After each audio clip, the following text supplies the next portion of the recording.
And those who are watching this transformation will think that you have suddenly become magical. They will want to know what magic wand you have found. And you will say to them, I made peace with me. I stopped finding fault with me. I stopped finding fault with you. I stopped looking for reasons to feel bad, and I started looking for reasons to feel good. I stopped making the worst of things, and I started making the best of things. I stopped asking other people to be the reason for me feeling better, and I decided that I could be the reason for me feeling better. And in that decision, I found ultimate freedom. And when you're free, you just gotta feel good. Welcome back to Devout. I'm Wendy Renee. I know it's been a while. I had to get through summer and take care of my kids. I moved across the state. So many big changes have happened in my life, but I am here with a weird, like sterile white background because I haven't really set up my studio yet. But for the sake of this, getting this channel back up and running and getting your stories told, we are here. Today we're talking to Tyler, and when I tell you Tyler's story is so relatable, as all the stories are on this channel, I am not even joking. So let's get right into it. And if you are new here, we are so thankful that you are. If you're waking up from narcissistic abuse or from the community of Jehovah's Witnesses, we welcome you. I promise you, you're gonna be okay. And because of you, so many other people are waking up and feeling seen and heard. I would like you all to meet Callie. She was here all last year, but she was a little camera shy. And now she will not leave my lap. So I said, Callie, if you don't leave my lap, you're going to have to be part of the channel. So many people have reached out to me about our show, and they look at you telling your story and they say, you know what? They're me. They understand. They get what I've been through. And that's why we're here. Tyler, it is such an honor to have you on our show. I know I had the privilege of being on yours a few months ago, but due to tech issues, it didn't work out. And so we're like, you know what? Let's do it again. Let's have you on here. And thank you so much for what you do in the activism community. I really love having activists on our show, not only to promote your channel and your show, but also to tell a little bit about your story, because on your channel, sometimes we get so focused on sharing the stories of others and helping people that sometimes our own stories can get buried in that. So I'm really drawn to what you've been through and now what you're doing. So take it away. Tell us a little bit of your background and how you got to be where you are right now. First of all, thank you. It's great to be here to meet up with you again. Like you said, unfortunately, we didn't have anything to show from our first efforts. That's fine. Here we are. Things happen. Hopefully we can do it again sometime, but we'll go from here with this, and we'll we'll see what happens. Yeah, so I was born into the religion 1982. My parents they converted in the early 70s. I believe they were baptized in 74. And my mother she's told me that they thought the world was ending in 75, and so that's why they joined. I was just gonna say, what was that like for her? Wow. Yeah. So they came in because they thought 75 was it. And so I've got two older siblings. I've got two older brothers. One who is 8 years older than me. He is still very much in the religion. I believe last I heard, I think he's a ministerial servant. He lives in Colorado. I don't have any contact with him, not just because I'm out, but I haven't for probably about the last 5 years that I was still in. I haven't spoken with him. Aside from very briefly, I haven't spoken to him since about 2014, September 2014, something like that. My middle older brother, he's been disfellowshipped for about 25 years, something like that. He was living in Western Nebraska, where we all were born and raised and lived. And then he moved to Minnesota in 2013. That's where I'm at now, my family. I moved here with my parents after high school in 2001. But yeah, I was born in. I always had questions, issues, things never quite added up. And like when my brother was disfellowshipped, and like I could go out and do things around town with him, or we could go out and eat. But like if we ran into other witnesses, all of a sudden I could go talk to them and I could say hi, but my brother had to stay over here, or we just weird little things like that. And things are just kind of off-putting. And like my friends at school, like, were good people, and but I couldn't call them my friends. They were my acquaintances and schoolmates. And so, but yeah, I always just kind of had these, little issues with things. I never shunned people that were disfellowshipped. Uh, I wasn't like a great example of a witness. I was always the one that would just like ride up to that line of not doing anything that I could get disfellowshipped for, but damn near anything else. Oh, so you were bad association for me. Yeah, but not as far as the congregation knew. Like I was good at, Okay. right. Right. Like, there you go. right. Honestly, as far as the congregation knew of like all of our friends group and everything, I was probably the one that was viewed as like the most responsible. And but Right. Oh, but little do they know. yeah, I would be jealous of my friends in school and everything, playing sports and, doing, going out on the weekends with their friends and doing shit like that. And sorry, I just swore. I don't know No, if you it's fine. lost. All right. I have a No, sailor mouth, so it's going to come out. I cuss like a sailor most Yeah. days. Yeah. I like to say I have the mouth of an exceptionally foul mouthed sailor because it just. All right, we're making up for lost time here, Tyler. It's Yeah. fine. I work and we'll get there too, but like I work in mental health and I tell my clients like a lot of times I'm like, look, I'm going to apologize right up front. I'm not your normal therapist. I'm going to say things, and I was always jealous of those things. But oddly enough, I was able to do things like speech, mock trial. Like I went to state competition for mock trial. Like we took not a bus, we took a minivan from one of the other parents on the team 4 hours away. We stayed in a hotel for the weekend. It was, so I was like, well, what the hell's the difference between that and driving 15 miles away on Friday night for a football game? But Right. yeah, I just always had those little doubts and kind of lingering quibbles, I guess, with the religion and the beliefs. But I always thought that it had to be true. And I always thought it was something wrong with me. Like something's going to click, something will make sense one of these days. And it just never did. And it never clicked and it never clicked. I got baptized when I was 11. I had, it's not because like, oh God, I want to dedicate my life and but I had other friends that were getting baptized. Two of my best friends in my congregation and another really close family friend of ours. They were all getting baptized, and you don't want to be the JW kid in your friend group that's not baptized.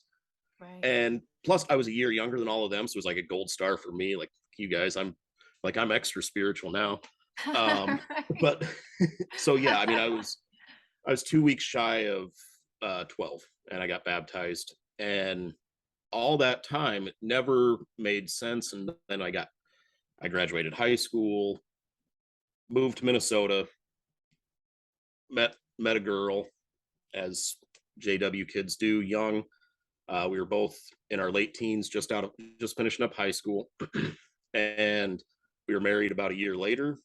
We started dating in March 2002, and from the day we started dating to married, 8 months to the day. Oh my God, we did the same thing. We did the same exact thing. That seems to be a common occurrence, though, especially in that religion. If you're dating more than, at least in our generation, if you're dating more than 6 months, those are red flags for the congregation. You need to be married within the year. It was very rare to see someone together more than a year and not be married. Right. Yeah, you're obviously up to something if you've been dating for longer than 6 months or a year, and you're right, yeah. start And then getting that back then, you critical eye. couldn't. If you decided you didn't want to get married, you couldn't break an engagement back then. Like that meant you lose all your privileges, your reputation. So you were stuck once you got engaged, especially. Yeah. So now you get married very young, and then what happens? So my now ex-wife, her family was a big prominent family in southern Minnesota where we live. Her father was the presiding overseer, and then the coordinator, is they're known now, forever, up until shortly before he passed away 2 years ago. We always kind of joked, and I have a friend that I also do a podcast with, like we said, you came on. They're cousins, my ex-wife and my friend Ethan, my co-host. And we've always joked that if there was like a JW mafia, her family would run southern Minnesota, because there's two congregations in that town. and probably 50% to 75% of them are all related, like her family, they all know, and all across the state. So yeah, she was very much, into the religion, very deep into it. She was pioneering when we first met, pioneered until we were married about 2 years, something like that. And I never quite fit in with her family, and again, because they were all super strict and devout witnesses, and that was their thing. And I could never be 100% about it. And it just didn't ever mesh. And they were farmers, and I'd grown up in rural and agriculture my entire life, but like I didn't grow up on a farm. I've worked on farms growing up, but like everything they wanted to talk about was farming and tractors. And okay, great.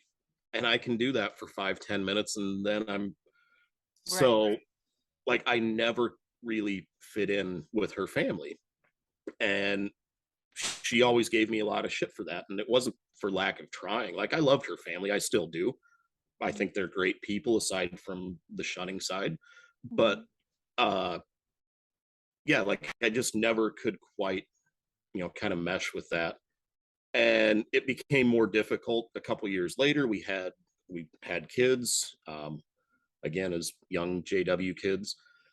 Like I said, I'm coming up, I'll be 40 here in 2 months. My oldest is going to be 18 in April.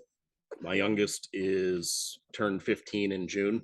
So like, yeah, we had kids, fairly early. And when it came to needing to indoctrinate your kids, and well, you need to study with your kids and you have to teach them.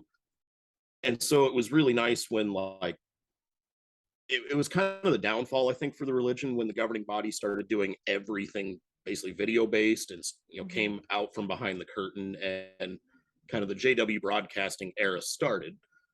But it made it really easy for family worship, because I'd be like, let's watch the broadcast this month.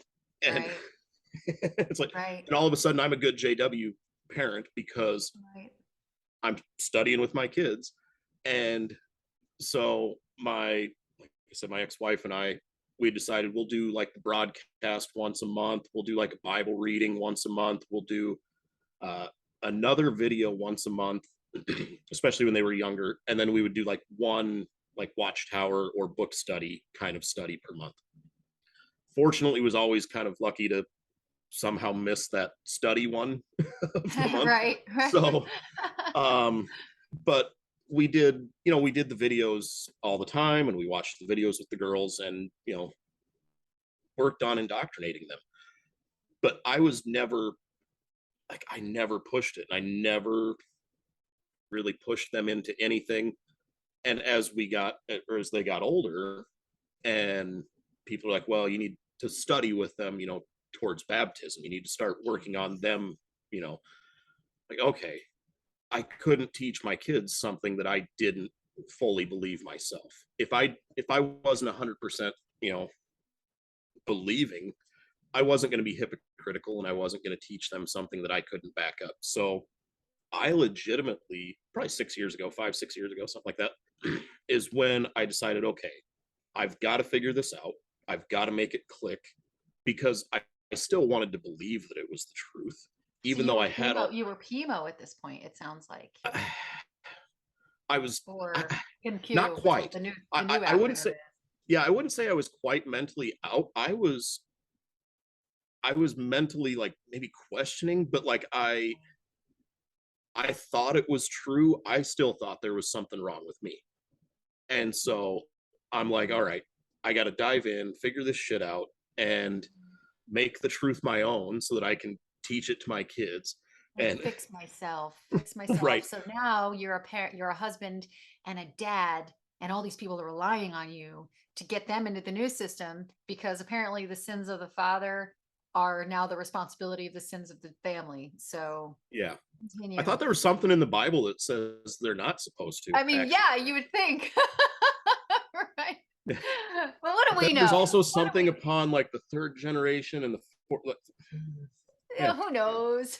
It's almost like that book contradicts itself a lot. Right? Interesting. But No, and that's kind of what I found in diving into this. I was like, all right, I have to make sure that this is, excuse me, that this is what I truly believe and that this is Mm-hmm. what I can teach my kids.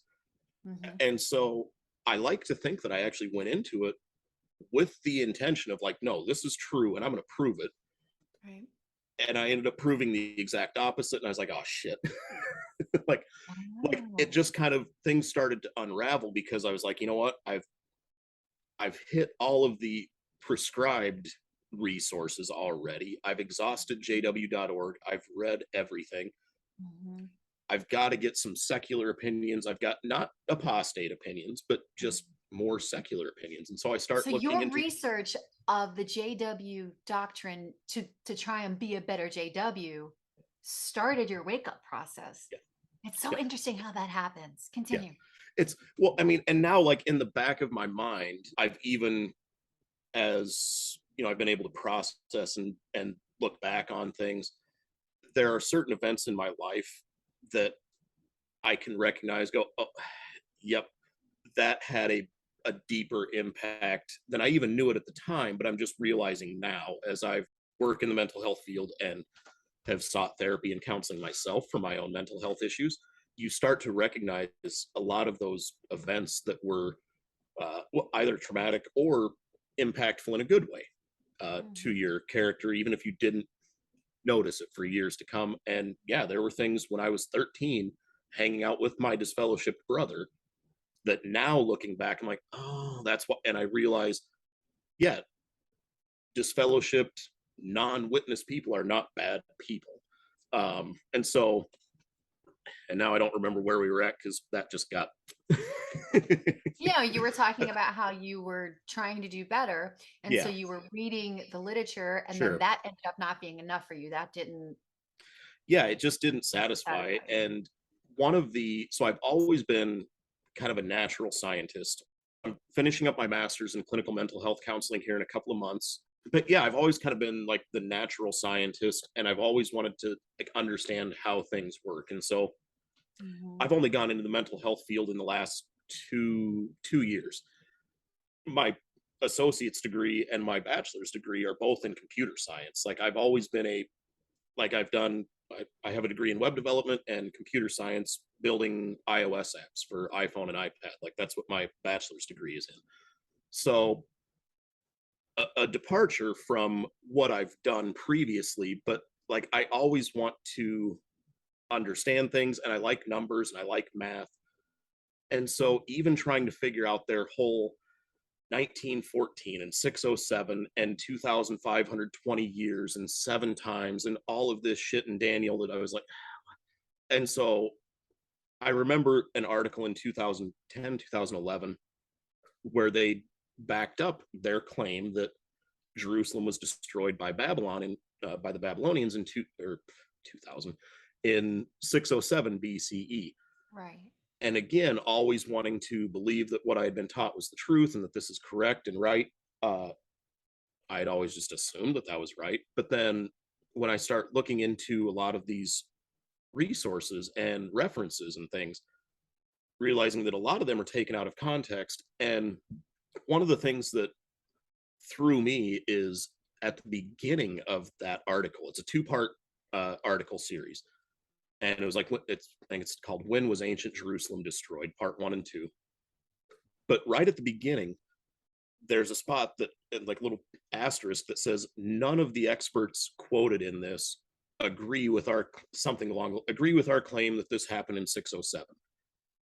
So I'm like, well, why the hell are you quoting all of these experts Wow.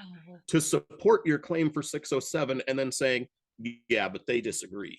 So you're literally saying you're cherry picking what they're saying and just, so that kind of threw me. I was like, hold on. And so I I had to look never into heard of that this more. before. Yeah, it's 2010 or 2011, October and November, Watchtower. It's When Was Ancient Jerusalem Destroyed, parts 1 and 2. Yeah, and they take so many quotes out of context from there. And then I started looking a little bit more, and then I was like, oh, Jerusalem wasn't destroyed in 607. It was destroyed in 587, 20 years later. Mhm. And then I started looking into that. And even just using the 1965 Watchtower and volume 1 of the Insight book, you can show exactly how the math adds up to 587. Like, they literally, you add up the years that they talk about for those kings, and it adds up to 587, but they still claim 607, like a paragraph later. Right. Absolutely. Like, you just laid out all the math, and then there's like a mystery 20 years added. Mhm. So, but little things like that, just once that one hit, and I was like, okay, something doesn't smell right. And so then I started looking into other things, and yeah, it just kind of snowballed from there. And then from looking up things about 607, 587, I ended up on YouTube finding different. I did see like apostate videos in like my YouTube search results, and I was like, nope, I'm gonna scroll past that. Oh, this looks like it's one from like a university. This looks okay.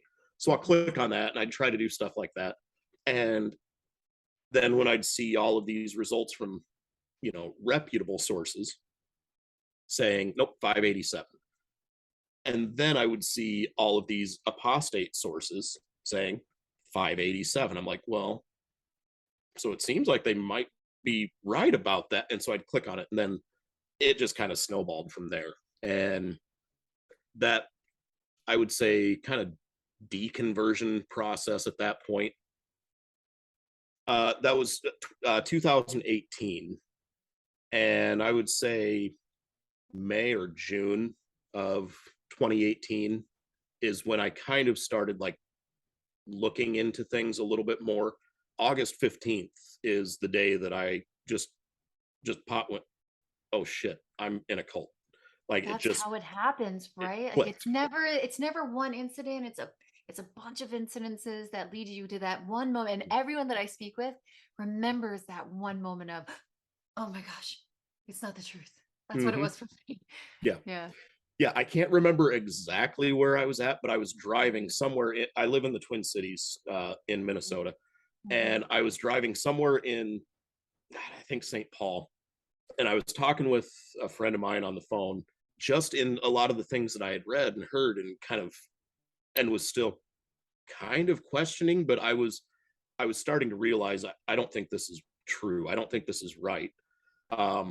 But I was talking with him, and I was sitting at a red light, and he said, and I don't even remember what it is that he said, but we were talking, and I was sitting at that red light, and it clicked, and I went, oh shit. Oh, But that's the I remember reaction I too. had Like, oh, been, yeah, I had been watching an interview with Amber Scora, who mhm. her book Leaving the Witness is fantastic. If you haven't read it, I highly Oh recommend that. yeah. I link that all the time. That was one of the first apostate, not like you, non-scholarly books I had read. And I was so touched by her story. Yeah. Continue. I think hers was the second that I read. And the first was on, so again, I mean, yeah, August 15th, I remember is the date. So August 14th, 15th, 16th, 2018, I was on a business trip. I lived in southern Minnesota at the time with my, like I said, now ex-wife and kids. And I had a business trip. I knew I was going to be working in the Twin Cities with a vendor for 3 days, doing a tech job, learning database and all of this stuff. Mhm. And I had recently reconnected with my ex's cousin, my now podcast co-host and best friend, Mhm. and had reconnected with him. And he had a copy of the book The Reluctant Apostate, and I knew that he had it. And I was sitting there, and I was like, and I think I want to. I'm gonna check out, I think, some of their videos on YouTube while I'm on this, you know, vacation business trip for a couple of days, and I have, time to myself. And he actually did something. And if anybody's watching this and you are, working or talking with someone who is questioning or leaning towards the door but not out, he did one of the nicest things that I remember as I was kind of making my way towards the exit. He was like, yeah, absolutely. He's like, you can borrow it, you can read this.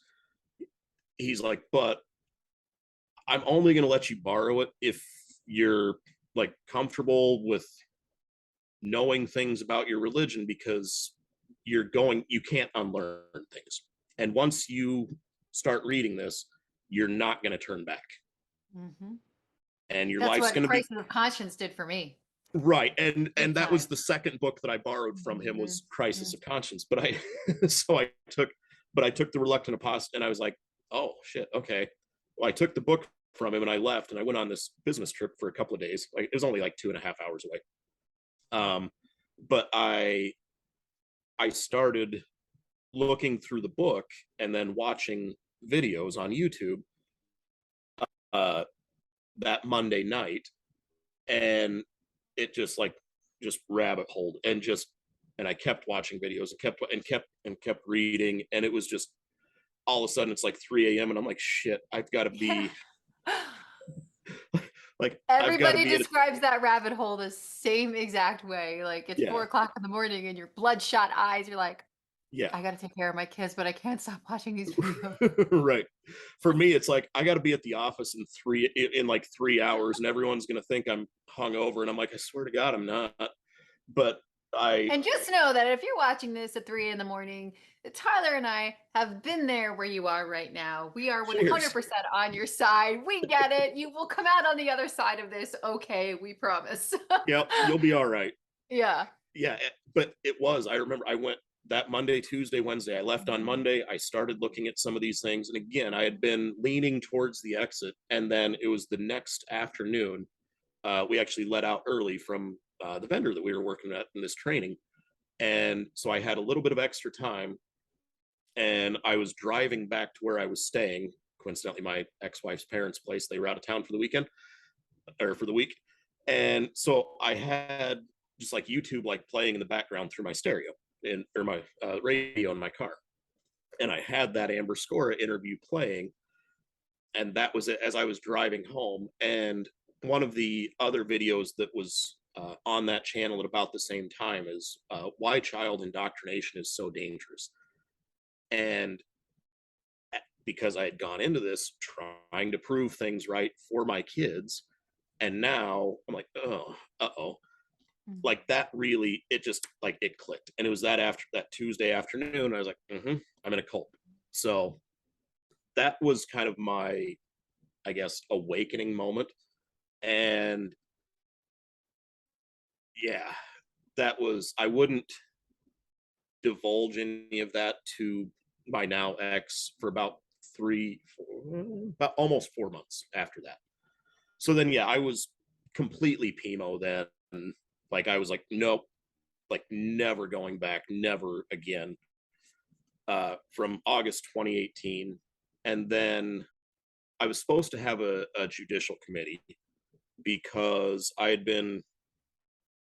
was supposed to meet with elders, because I had been found with marijuana in my possession, and you can't do that when you're a witness. And I now knew that this was all bullshit. And I'm like, I don't believe this. And these guys have no authority to tell me anything what I can and can't do with my life. Right. So, but I kind of still viewed them as like my friends, because I've known them forever. Right. And so I'm back and forth, like, okay, is this when I make my exit now and I say, no, I'm done, I don't believe this? Or do I play the game? Do I get disfellowshipped and then just never come back? Or so ultimately I decided I'm not going to go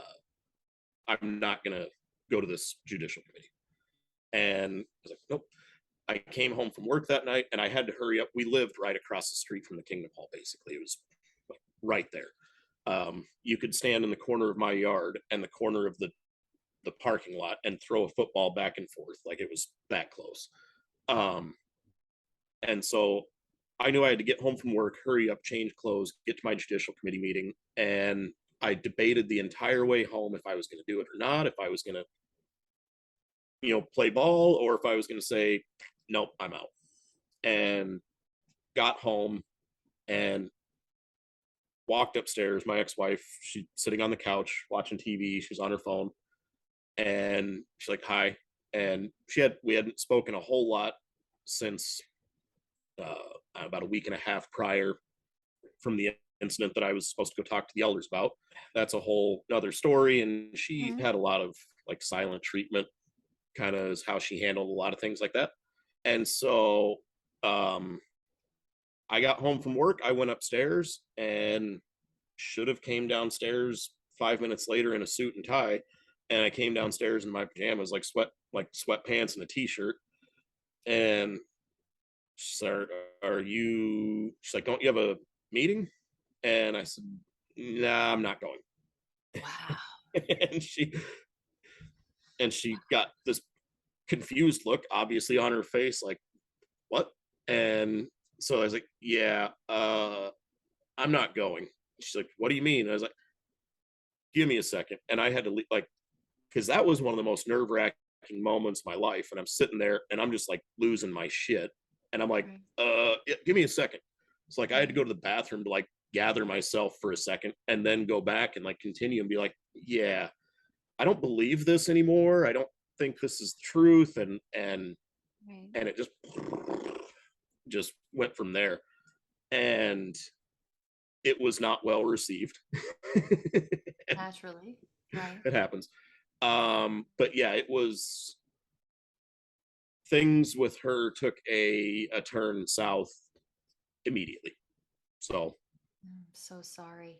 yeah. You know, you share the situation that a lot of people in our audiences share, where you raise your kids in a religion, you wake up from that religion, and now you're being shunned by the children who you taught that religion to. Yeah. What is that like for you? And if there are parents in our audience who are experiencing this, it's hard. It's for me, I can't relate because my kids were very little and I've been able to pull them out. And my ex-husband, he's on my side with many of the things with this organization, thankfully, even though he still identifies as a witness. What are some things you can say or speak to the souls of these parents who are really struggling being shunned by their own kids? Yeah, that's probably the hardest thing that you're going to deal with Yeah. when you leave, if you're a parent. And I had that conversation with somebody a while back, and I see, it's one of those things where it sucks and it's just shitty. But Hmm. then you go, kind of like you said, they're doing what I taught them to do. Like, apparently they learned, apparently I taught them something well, but I mean, you so can look at it like that, I guess. right. Yeah. But no, it's very difficult. And I, shortly after that time when I kind of told my ex-wife that I wasn't leaving, about a year later we separated.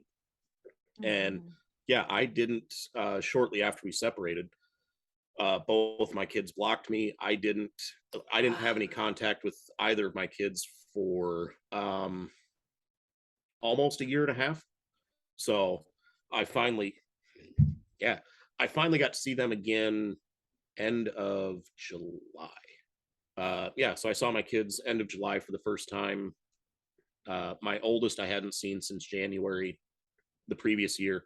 My youngest I hadn't seen since May, I believe, April or May the previous year, and had been blocked by both of them since about July the previous year. Uh, my oldest, she got baptized that July, 2021, so last year. Like was blocked from that, obviously didn't have any contact. And then, yeah, lots of issues with my ex-wife and our separation and divorce and all of that business. I guess if I had to give somebody some advice going through that, I would say take it very slowly. Um, and one thing that I think I messed up in is where, when I told my ex-wife, I don't believe this anymore. I don't think this is the truth. And these are my reasons, XYZ. Um, and then when she turned and said, well, I still believe this, I'm still going to raise our children in this, and I don't want you, in her words, I don't want you poisoning their minds with your apostate thinking. Certainly. And Right. so what I would suggest is I think I was too respectful of that request. And because it's not a fair request to tell someone you can't talk to your own children about what you think and believe, and especially if it's something that you've done your due diligence and you don't believe this. Exactly. And if Exactly. you can identify the harmful sides of this, Mhm. you have a responsibility. And I get it. If it's difficult to do, you've got that partner, that ex-spouse, or that spouse who is kind of trying to block you from being able to talk with these kids. And you don't want to But burst the bubble, like you don't want to tell them Santa Claus doesn't exist anymore. right. You're really trying to keep their innocence. I think one of the most devastating teachings in the organization, and I remember this, my father was never a witness, but I was the child of a man who was a non-believer. So you're further indoctrinated as a child that you're basically an orphan. And so as a dad, as a man, what that must feel like is like, that there are other men in that congregation who are assuming the role of fatherhood when you're literally standing right there. I was just speaking recently with another father in the exact same situation. And what are some things that you can do? I know my father wanted to do everything with the exception of going into the Kingdom Hall and causing a big ruckus. I told my ex, I'll be supportive if this is what they Mhm, want to do. Like, mhm. I'll be there. And I even told her, I was like, I'll be there if they want to get baptized, if they want to, if they Wow. want to have their first talks, if they want to do, like, I'll be there to support them, even if I don't agree with what they're doing. They're my Mhm. kids and I love them and I'll support them, whatever the That's hell they want parenting anyway, to do. Right. Right.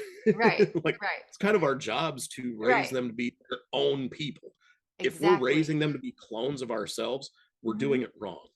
And so we want to raise intelligent, critical thinking human beings that are able to figure things out for themselves. And I told her, I said, if that's what they come to decide, it's fine. I love them and I'll support them. No problem. Mhm. But Mhm. to have that, pushed aside then, and yeah, so when I wasn't, uh, when we separated, now, yep, they did. They assigned very quickly people to study with my kids. And Wow. it's like, all right, yep, your dad doesn't believe anymore. We've got to do something to save you. And so, you know, both of my kids were being studied with by other people. That explains why you're saying tell them how you feel and don't hold back. Don't stand by the wishes of the other spouse to just not bring it up because they want to keep them indoctrinated. I'm glad you said that. And for other parents in the audience who are really trying to find that fine line of do I fight for it or do I just let it happen? Because once they're and I've heard other parents say, well, they're just not going to get baptized. They're still indoctrinated to think that you are a bad parent. They're still indoctrinated to think that you are a danger. And gradually that's what the attitude that they're going to adopt. So I'm really sorry you're going through that. And thank you for being so honest about it for the other parents in the audience. And one thing, and again, and I know that I made the mistake because I've apologized to my kids for it since leaving, is be very careful of the way you phrase things and the way you say things. Because I'll give my own example. I interviewed, so I now live with so I live with a couple of roommates, one of my best friends, uh, and I interviewed him on our channel, and he Mhm. told his story, and we talked. His younger sister and my youngest daughter are best friends. They've been best friends their entire lives. And in him and I talking, and him and I have been close friends for a long time. He's one of the spiritual orphans that that Right. some of the Right. older men in the congregation took under their wing. Right. And as like he grew up, I'm like, oh, this is actually like a cool guy to like. He's fun to hang out with. Like he's a good guy. And now like I live with him and his fiance. But in talking with him and talking about the experience of my daughter and his younger sister, I said something along the lines of, well, I can only hope that they, I can only hope that they corrupt each other and that they see the light and that they get out of that. And my youngest, they watched that interview. Um, my youngest daughter and his sister, and they actually watched it at my mom's place in her living room. Wow. But they took it to mean, and I tried to explain from my perspective, corrupting each other kind of means waking each other up to the fact that you're in a cult, not corrupting you to be a Right. bad person. Right. And so yeah, being mindful even of just little things like that and how you phrase things, that be aware anything that you post online, even if there's a good chance it's going to get back to people that you know, including your kids. Mm-hmm. So kind of It's a being great point. little judicious with what you do that way. It's a great point. It's like that with divorce too. There's 4 in my family, and 25% of the story is mine. The rest is his and the kids. And I just think that sometimes in the era of social media, you're absolutely right. You have to be careful about the things you say. So I'm really glad that you said that. I'd like to segue, if we can, to what inspires you to suddenly, shift gears with careers and get in with mental health. And now you're pulling people out and helping a lot of people through activism. So what does this look like for you? And how did this all happen? Like I said, things went very south with my ex-wife very quickly. Through that, and things just getting really shitty in life, honestly, I ended up seeking therapy a few months later. And so, which again, if you're questioning the things that you've been taught, and this is just kind of a brief message to the people that are listening, watching, Yes. if you're kind of trying to figure out what you've been taught your entire life, or however long you've been part of religion, is true, or any group for that matter, do the critical thinking, dig in, figure it out for yourself. But also, it's not a bad thing to seek professional help. Find a therapist, find a counselor, find someone. And a lot of people don't know, 99% of the time, first session is free. So you got nothing to lose. They'll probably see you at least for a consultation session for free. In my case, I saw a therapist for one session and went, oh, I guess this is what I'm going to do with my life now. I guess I'm going to change careers. After my first session of therapy, I started looking up grad school programs and said, yeah, I'm gonna switch to help other people that are going through similar circumstances and similar experiences, so that they don't have to struggle. Because one thing that I've in now both seeing therapists myself and in working with, and now getting the opportunity to train other therapists, most therapists, they don't know shit about cults at all, like nothing. They don't understand. They know the symptomology, they know the anxiety, they know the various issues that come from it, but they can't relate it back to cult thinking. Yeah, right. They can understand a lot of the effect, and they can understand a lot of the, like you said, the symptoms and everything, but they don't understand the full pathology and everything that comes from cult indoctrination and abuse. And so I've had a couple of therapists where it takes you a couple of sessions just explaining yourself and your past before they get it and they can actually relate. And I was like, I don't want other people that are leaving this situation to have to deal with that. Like, I would rather them be able to go, oh, you get it, you understand, you've been there. I was fortunate enough to, and I think you and I actually saw the same therapist at one point. Ryan Lee. Ryan, I love him. So, it's great. Great guy.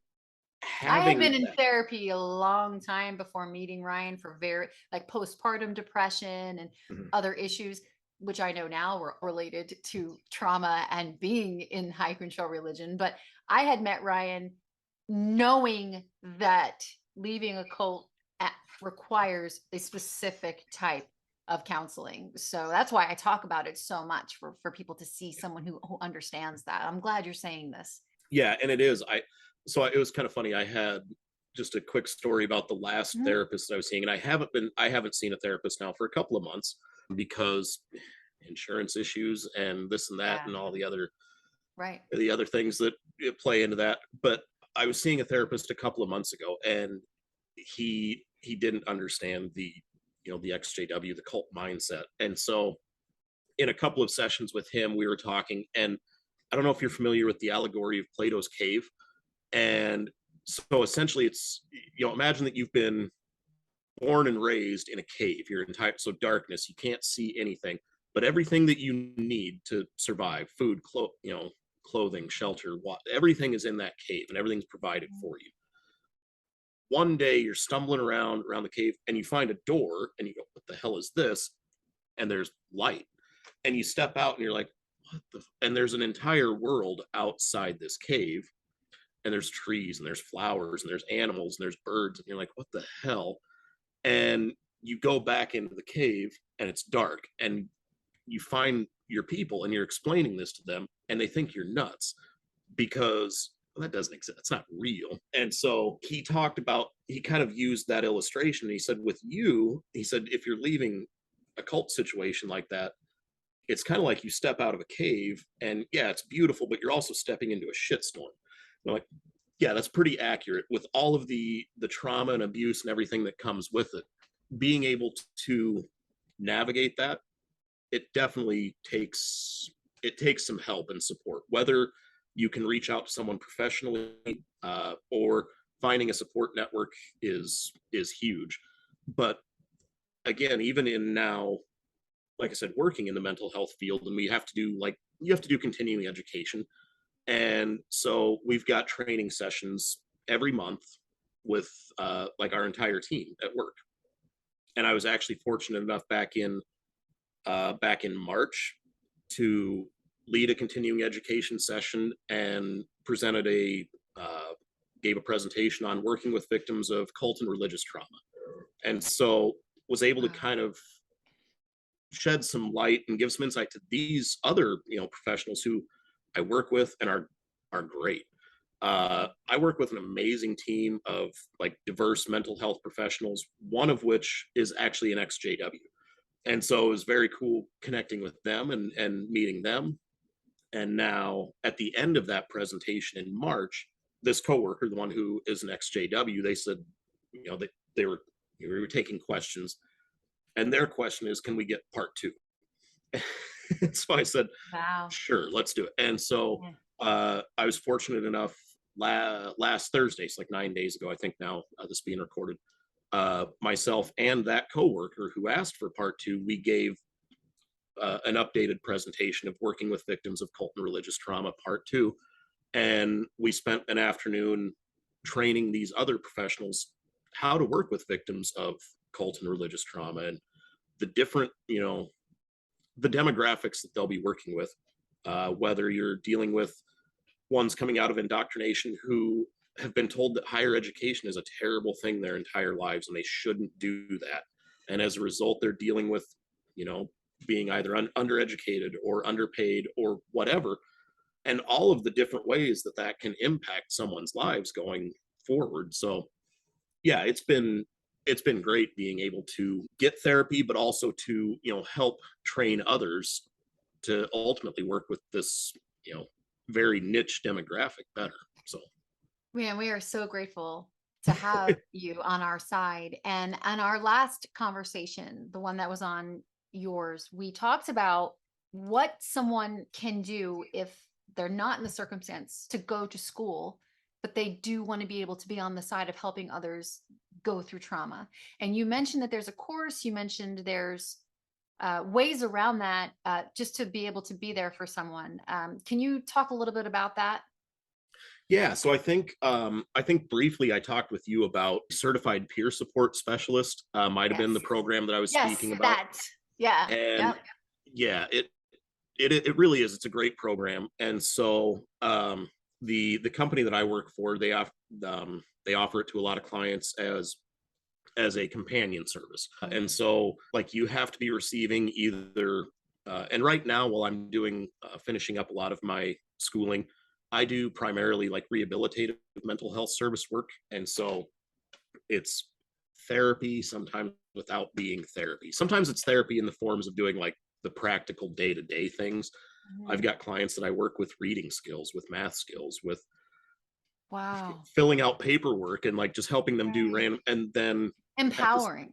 Yeah, right. enabling them to get their independence back. And so it's that rehabilitative side, Right. getting them back to wherever they were prior to onset of mental illness, mental health disorders, or could even be medical issues, that accidents or trauma that have caused, lack or not lack, a decrease in mental health function. So, so yeah, we work with clients of that, and one of the programs that we offer is a certified peer support, and the worker is a certified peer support specialist, a CPSS. Essentially, what that program does is it works with clients, and the practitioners have their own experience dealing with some form of mental illness or trauma or addiction issues or things like that. And so it's a peer support where you can relate with what that client is going through. And you can kind of, through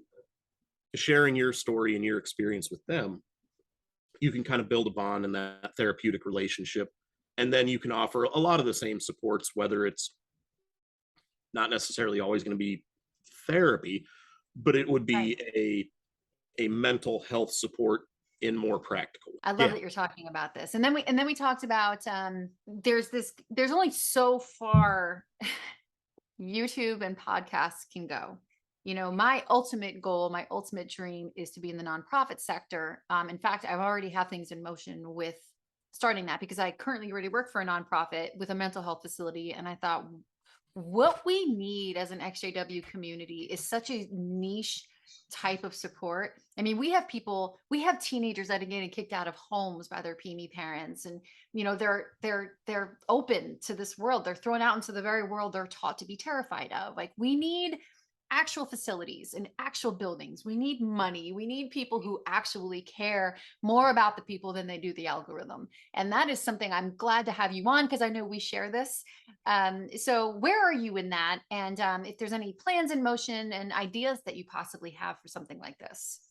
One thing that I even reached out for initially as part of some of my schooling and helping with assignments as almost hypotheticals, but then I was like, well, no, why the hell would you keep this hypothetical? Like, this is what you actually want to do. So like start putting together the resources to actually help people. And so one thing that I did was I submitted a paper recently with it was titled Reducing Suicidality in Victims of Cult Trauma in the Minneapolis-St. Paul area. And so trying to work, I do actually on Facebook run, and we've been pretty inactive for several months. It really sucks. And I feel a lot of disappointment in myself for that. And I'm like, damn it, like, this is something that I want to do more, but there just hasn't been the space for it. And so it's you're coming in the around. middle of finishing your degree, man. It's like you have it in motion, at least, And I feel bad because we actually had like several meetups. Like, we were doing meetups once a month for a while, and then we haven't for some time. But yeah, I am looking to, and I even purchased a domain name and kind of started gathering some people that are interested in helping out to really just advocate for other XJWs and to kind of give them a voice where they don't have one. And again, kind of related to a lot of the things that I do in my work and the people that I work with that do the certified peer support work, working in a lot of those practical ways, because especially as you're leaving a cult, if you're leaving the Jehovah's Witnesses, a lot of times you're doing so under duress, to put it nicely. And people can use help with things like housing, finding insurance, finding public support, finding assistance. Just 1 year ago, it was the first time, and I know this doesn't speak for all women in the organization, but women that I've spoken with, this is the first time I actually had my own bank account, paying my own bills, what credit card to buy. In the last year, I built my credit score up, and it's just from wanting to do better and learn about personal finance. But I could not have done that if I didn't reach out and be mentored by somebody who's like, I've been there, I got this. And so I think that would be also something we can really do for other people. And it's not that, like, look at us, we're here. It's like, no, I'm right alongside you. I'm just a little further ahead than you. The other thing that I do on my website, and my therapist I was seeing two therapists in tandem. Not after I stopped seeing Ryan, I saw this woman because I needed a mother figure and I saw that in myself, whatever. So she had this really great idea to be a, like a collaborator with mental health professionals in my local area. Something like that can also happen if you're watching this and you're looking for ways to help. In effort to help the victims, you can actually go to mental health facilities and say, hey, listen, I just want to let you know this is what's going on in our community. We have other activists who want to reach out to their politicians and their congressmen. I'm the type who's like, listen, I'm local, this is what's going on. So maybe something like that, Tyler, maybe that can even be a form of outreach. What do you think of that? Yeah, absolutely. And it's nice. So it's kind of cool working with finding a coworker who is also an ex-JW that Sure. we met just through, and that was kind of a story in itself. And I guess I can give the real short version of that. So I was just starting with this company and I was taking on new clients, and I went with this other worker. I went with them to a client for a transfer session. They were switching this client to me. I was going to take over, and so she was doing paperwork while I was just talking with the client, just getting to know them a little bit. The client was very religious, and I'm not religious anymore myself after having left. I consider myself an atheist, very non-religious, but I find religion fascinating. I think it's very interesting. Yes.